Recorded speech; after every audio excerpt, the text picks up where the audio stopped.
So we went DNA and DNA, that's replication, right? So now, yesterday we took notes over RNA, so we know all the players involved here. And so now what we're doing here is we're going to take a DNA, strip of DNA and turn it into RNA. But to be more specific, you're turn it into little mRNA, messenger RNA. So DNA to messenger RNA. If you don't remember what that looks like, this is it right here. Remember that? It has that. That's what we're making today. And you got to remember, this is like switching languages. You're going from a DNA language to an RNA language. So there might be some differences. Can you name one difference from DNA to RNA? Uracil, right. See, you went from a thymine and DNA, right, to uracil. So there's going to be a little bit of a language change.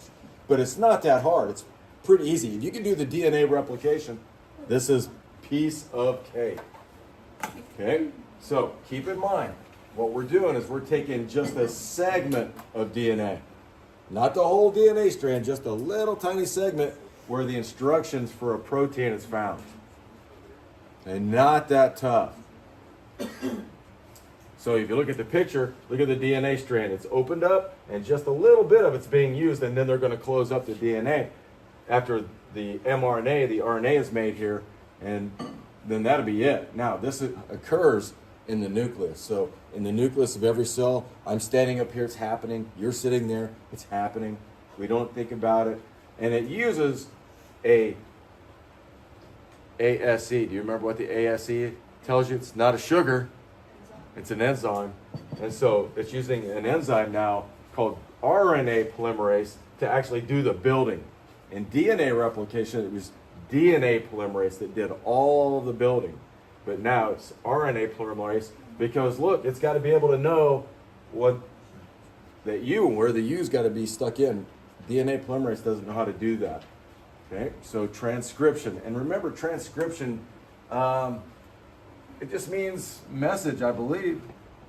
It just means a message. So you're taking just that little tiny section and writing a message.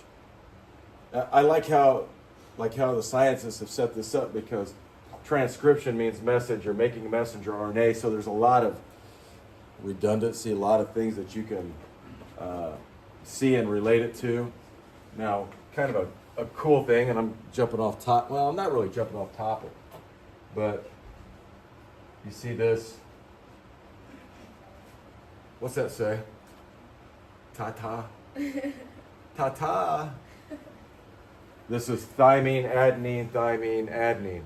This is the place where that RNA polymerase comes in and goes, oh, ta-ta box. Sits on it, starts, and it goes. I just thought I'd show you that. It's kind of funny. They call it the ta-ta box.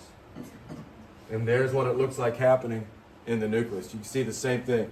DNA is here, opened up, and it's reading just a little section of it, making the mRNA.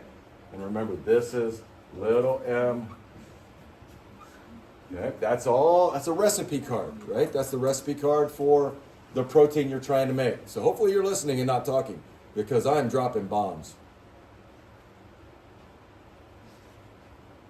Okay, this has got to go out. It's got to be able to get out of the nucleus. The body's going to tweak it a little bit so it can get out. You don't need to know any of that.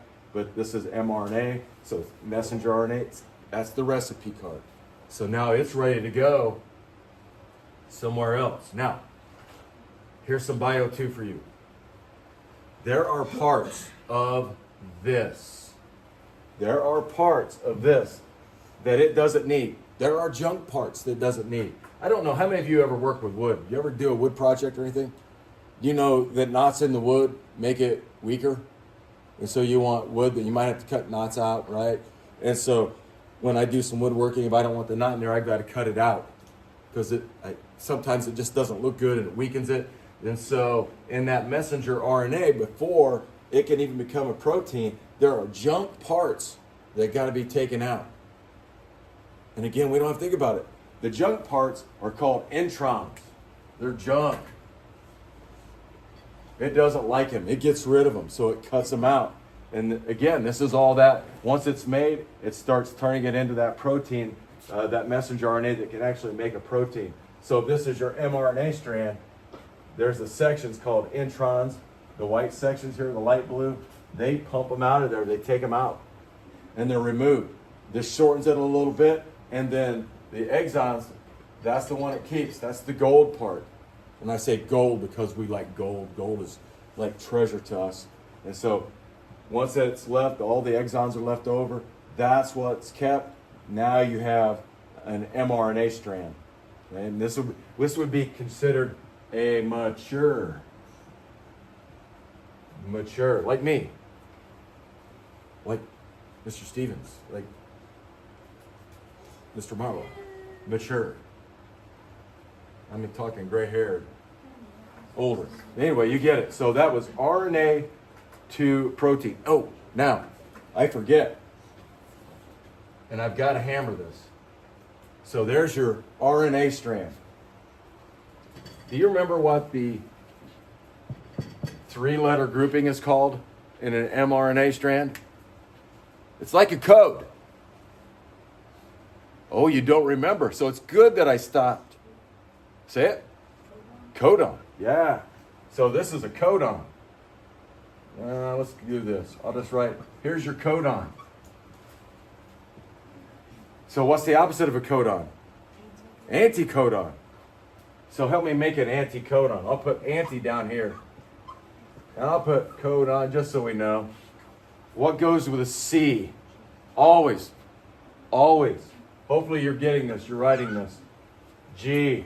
What goes with A? Oh, good. You didn't say T this time. Okay, that's impressive. What goes with you? Always. A.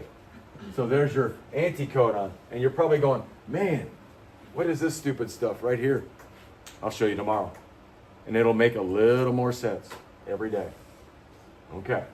Any questions for moi? Okay, you got everything written down? Yeah. Okay.